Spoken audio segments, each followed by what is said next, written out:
E nosso estudo de hoje está na carta aos Gálatas, capítulo 6, versículo 1, escrito por Paulo. Irmãos, se algum homem chegar a ser surpreendido em alguma ofensa, vós que sois espirituais, orientai-o com espírito de mansidão, velando por vós mesmos para que não sejais igualmente tentados. Está sendo comentado por Emmanuel na lição 37 do livro Fonte Viva, na obra Regenerativa. Se tentamos orientar o irmão perdido nos cipuais do erro, com aguilhões de cólera, nada mais fazemos que lhe despertar a ira contra nós mesmos. Se lhe impusermos golpes, revidará com outros tantos. Se lhe destacamos as falhas, poderá salientar os nossos gestos menos felizes. Se opinamos para que sofra o mesmo mal com o que feriu a outrem, apenas aumentamos a percentagem do mal em derredor de nós. Se lhe aplaudimos a conduta errônea, aprovamos o crime. Se permanecemos indiferentes, sustentamos a perturbação. Mas se tratarmos o erro do semelhante como quem cogita de afastar a enfermidade de um amigo doente, estamos na realidade concretizando a obra regenerativa. Nas horas difíceis em que vemos um companheiro despenhar-se nas sombras interiores, não olvidemos que para auxiliá-lo é tão desaconselhável a condenação quanto o elogio. Se não é justo atirar petróleo às chamas, com o propósito de apagar a fogueira, ninguém cura chagas com a projeção de perfume. Sejamos humanos antes de tudo. Abeiremos-nos do companheiro infeliz com os valores da compreensão e da fraternidade. Ninguém perderá exercendo o respeito que devemos a todas as criaturas e a todas as coisas. Situemo-nos na posição do acusado e reflitamos se na condição dele teríamos resistido às sugestões do mal. Relacionemos as nossas vantagens e os prejuízos do próximo com imparcialidade e boa intenção. Toda vez que assim procedemos, o quadro se modifica nos mínimos aspectos. De outro modo, será sempre fácil zozir e condenar para cairmos com certeza dos mesmos delitos quando formos, por nossa vez, visitados pela tentação. Lição complicada da gente interpretar e também de praticar, né? Mas Paulo está querendo dizer aqui para a gente, nesse momento, que se a gente encontrar alguém no meio de uma ofensa, né, aquele que já tem uma visão espiritual diferenciada, para orientar com um espírito de mansidão.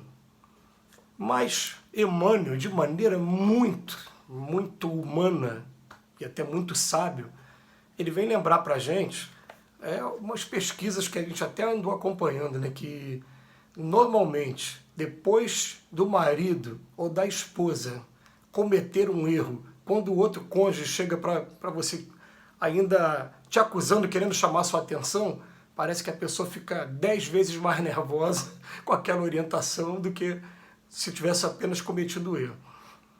E ao mesmo tempo, ele vem falando para a gente também, olha, também não se joga perfume nas chagas. A chaga está ali aberta, você vai chegar e vai elogiar, você está concordando com tudo que aconteceu.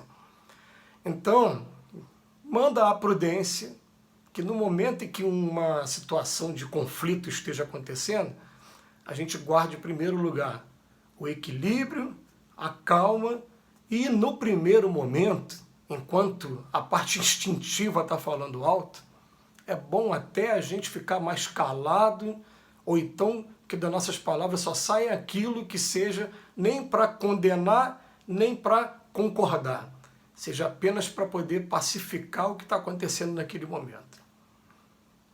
Não adianta, o conflito está instalado, e quando o conflito está instalado, os ânimos estão acirrados tanto de um lado como do outro.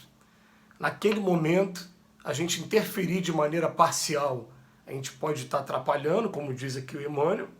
Ele fala, se tentamos orientar o irmão perdido, mas com aguilhões de cólera, eu quero orientar, mas também trago a voz alta e coloco uma agressividade na minha voz. O que acontece? A única coisa que eu vou estar despertando na pessoa é a ira contra nós mesmos. Isso é fato comprovado, né? Quem não teve oportunidade ainda de ter essa vivência, se tiver que fazer como laboratório, como experiência, vai ter essa comprovação, né? Você, na hora que você vai orientar, você vem com cólera, a pessoa vai ficar naquela defensiva. Se ela for mais forte que você, ela vem também com cólera. Se ela for mais fraca, ela vai se encolher, mas se encolher na bronca aqui, ainda alimentando ira contra a gente. Agora, se a gente impuser golpes, ele vai revidar também. É o instinto de conservação. Não tem jeito. Se a gente destacar as falhas, eles também vão. E você? Você vem falar do meu defeito? E quais são os seus defeitos? Não são esse, aquele?